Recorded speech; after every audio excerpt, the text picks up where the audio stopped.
of saying that mere I can do it, you have the confidence of knowing that the Spirit of God in you can take you through it. It's not just going to it, but it's going through it. There's a different of a mindset when going to something and going through something. We do understand that, right? So when you go to something, usually that's the finality of it. I'm going to there. I'm going to this. I'm going to that. God doesn't take us to anything. He brings us through stuff. Amen? Amen. Says, yea, though I walk through the valley of the shadow of death. It didn't say nothing about to. I get through all things through Christ that strengthens me. So it's not about going to, because in order to go through something, you have the assurance of knowing that you can have the opportunity to see yourself on the other side of it. In order to go through something, there has to be some interaction. There has to be some feeling. There has to be some exposure. There has to be something that you feel. There almost has to be some intimacy in dealing with it. To go to an obstacle course and to go through one is two different things. Because to go to it, you can just show up there and say, I'm here. It's final. I say I come here. But if you say, I'm going to embrace this challenge and I'm going to go through it, you're going to have to deal with the experiences of going through. Amen? Amen. Going to versus going through. And David saw himself on the other side of what he was about to deal with. You're going through. Moses wasn't brought to the banks of the Red Sea. He went through the Red Sea. Amen? Amen. So the second thing. So the first thing, you're going to have people to come and you must have a vision of victory. Amen? Amen. The second thing that you have to deal with, the next conversation. We said he had 4 conversations, right? The second conversation he had was against his older brother Eliab. One thing you have to understand, Sage, is when you look at this story, David goes down, and the first thing Eliab says, look at the negativity. Say, hey, how you gonna leave daddy's sheep out there unattended? What you doing down here, Dad? I know why you're down here. You're down here to see the battle. And again, David probably thinking, what battle? Y'all ain't out here fighting. Y'all out here scared. What battle? One of the things you have to look at, or one of the tricks of the enemy, is when you have a vision of victory, Satan will always, and can sometimes use those even closest to you to be a discourager. Here's the key. Now, I want you to look at people that's close to you, mamas, daddies, and all that stuff. But the discouraging doesn't necessarily have to be in a bad way. They can mean you well.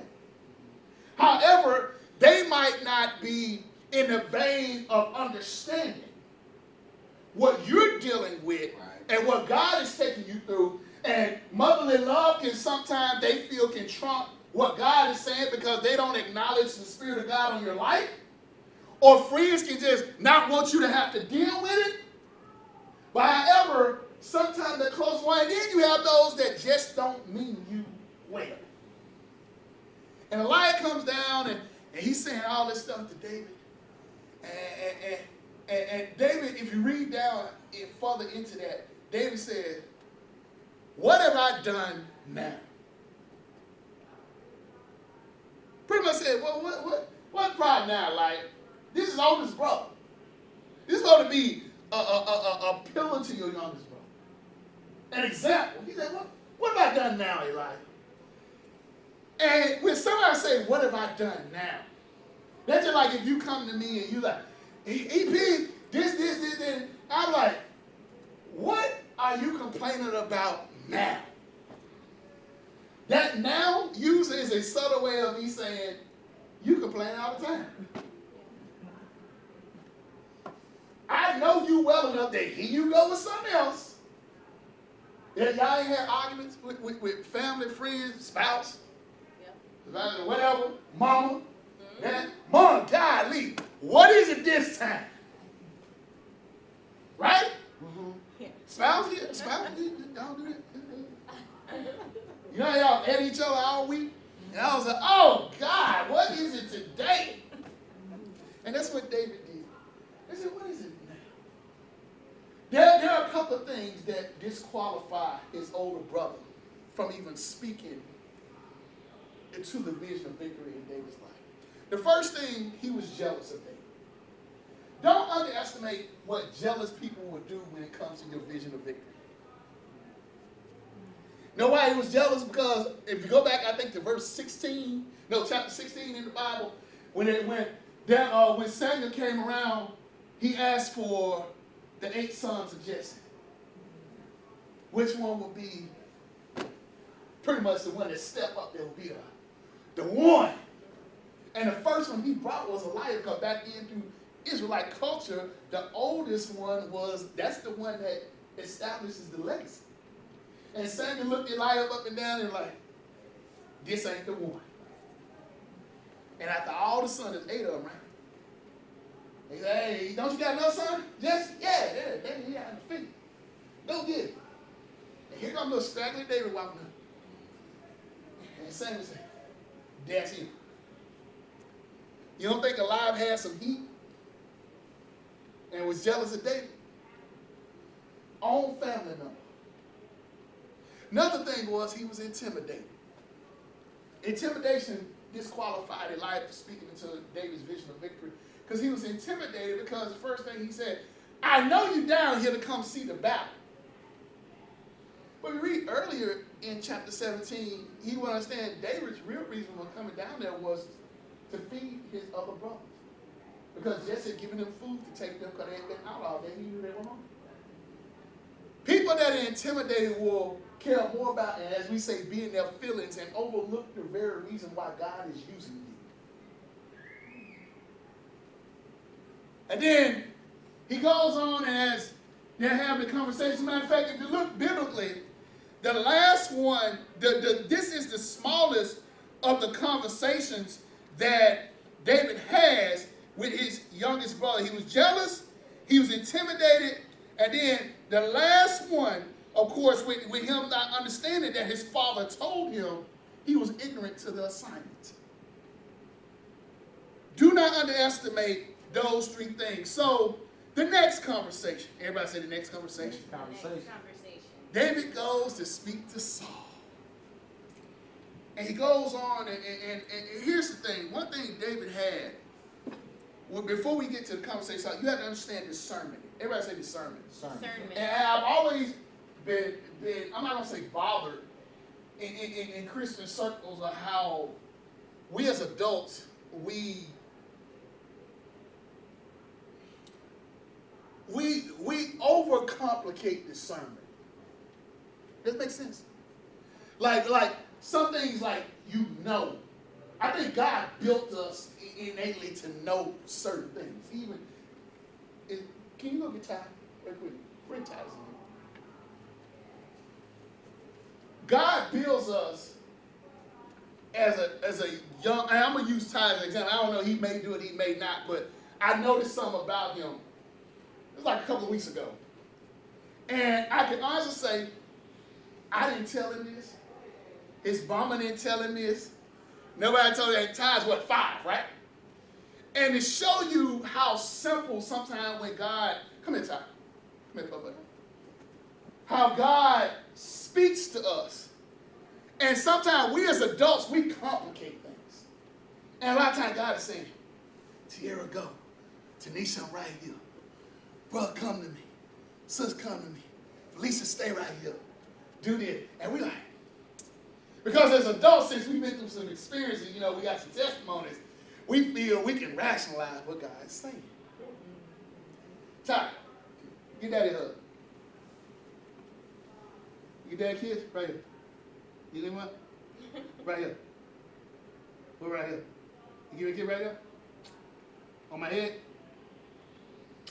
What about right here? You see that? Hold on. Dad. You gonna get daddy a kiss?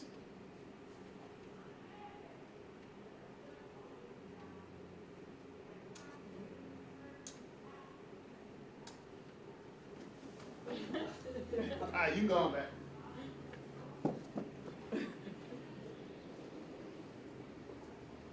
taught him that. It's something in him. And you got to think, I always did as babies, you do. I've seen everybody, Lily. I never said, hey, son, you don't kiss your dad in the mouth. You don't kiss boys in the mouth. I never told him that. He's 5. He's just not learning how to formulate sentences. And we as adults, we can't discern, but he can discern. Because the first time he did it, he said, Dad, come on, God, I'm about to go. He said, I got to give you a hug. They always hug me before I leave. I said, get that a kid. They always pull my head down and give me a kiss. I said, give me a kid. Give me another kiss. And I stick my lips out. He like, discerning. You have to be able to discern what God is saying. And David stayed in tune to what God is saying to him. Then he goes to talk to Saul. Discerning is still going right. And Saul says, hey, David, you 17. Pretty much that was the age he was at the time. Goliath has been killing folk before you were born. You're a child. He's been fighting since he was a child. You're not going to defeat him, David. You're going to lose. He said, you know what, though? I'm going to help you out. Here go my arm. Here go my sword. Here go. You're going to need this. And maybe, you know why he said he needed it? Because that's what Goliath had. Right?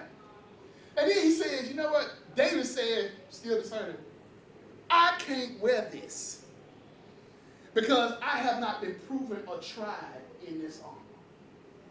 However, I know I will be successful. And Saul said, how you know? Because he read in the scripture, he said, well, let me tell you something how God prepared me for the stuff, because that's why you don't complain about what God take you through, because a lot of times it's prepping the stage. He said, one day, I was out in the field, and a lion came. And the lion took one of the sheep, and I was crazy enough to run after the lion and get the sheep back.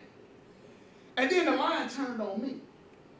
And then I grabbed the lion by his beard and smote his head. He said, then the next day, I still hadn't learned my lesson. A bear came. And a bear grabbed one of the sheep, and I was crazy enough to run out to get it. And I got the sheep back, and I grabbed the bear by his beard, and I cut his head off too. And Saul was like, wow. So you ain't going to need all this stuff, huh? Because David understand and saying, God brought me through that. The same God can keep me from what I'm about to go through. The size of the battle should never change your strategy of success. The first time it was a lion, the second time it was a bear.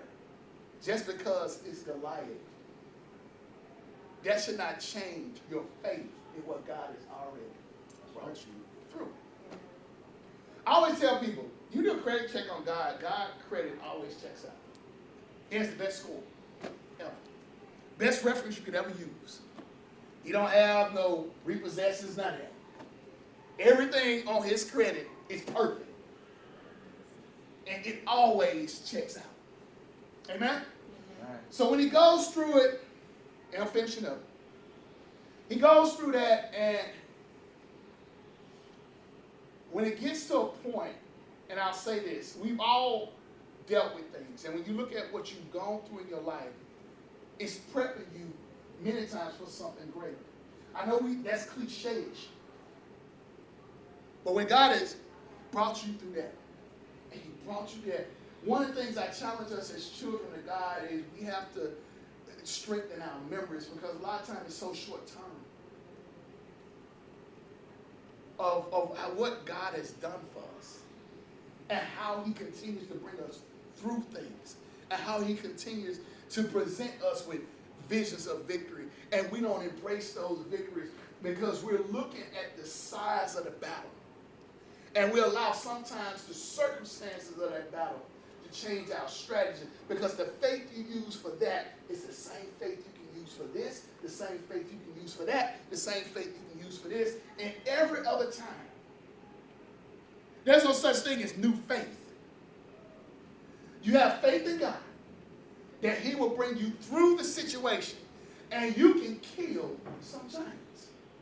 If you stop and think back over your life just the past year, look at how many lions of life you've killed. Look at how many bears of life you've killed. You got to say, you know what? Looking and going through something is to be able to say, I got the job before the interview even happens. I'm going to be healed before the first session of chemo even happens. My children are going to graduate before the first day of school even starts. I'm going to be through this and see myself on the other side. Because the word says, call upon those things that are not as though they were. And I will be here. You do a study of kids in Chicago crime areas, they interview, it's so disheartening to hear kids like, they say, where do you see yourself from 10 years from now? A lot of them say, I don't think I'm going to live that long. The devil is a lie. I see myself getting old and gray. I already got gray now. I see myself, I might not be pastor at church, but I'm going to still be in one. I'm going to still be raising my hands if I'm able. Moving my feet if I'm able. Raising my voice if I'm able. Because I see myself continue to be a father for my children. I see myself being a provider and a confident husband for my wife. I see myself being a friend to those who don't have a friend. I see myself continue to do the work of the Lord. You got to have a vision of victory. Overlook those disqualifiers. And don't let the size of the battle change your strategy of success, which is always count on God. Because if Satan can put the fear, and that's another thing, don't let Satan put fear in your mind because of the limitation, because he'll give you a laundry list. Well, Tanisha, no, you can't do that because they weren't able to do it. Don't let the limits of others change the vision that God has put on your life. Because Satan will say, how do you have the audacity to go through and carry a dream that others couldn't fulfill? How do you have the audacity to keep walking when others have stopped right here? If you have that mindset, the right attitude, the right spirit, and the right heart before you go to battle, then the battle is truly in God's hands. You embrace the prepping stage, God has the rest. Because scientifically, and they've had scholars to try to look at it, how tall Goliath was, and how far, the rock was about the size of a baseball, how far it could have gone, and just practically, even throwing at 90 miles per hour, what most pitchers can throw, it still wouldn't have killed Goliath just off that, because he had a helmet on, brass and everything. It wouldn't have killed him. And the final thing was his obedience to God. And his faith in God is what took the giant down. Amen? Amen? Stand on your feet.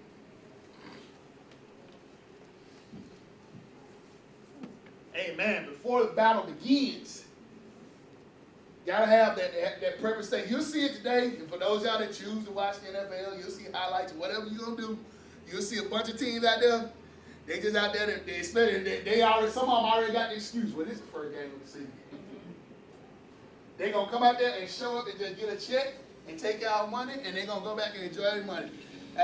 I'm not hating on football players. I wish I had a job where I ain't have to do half of what's required of me and just get paid nicely.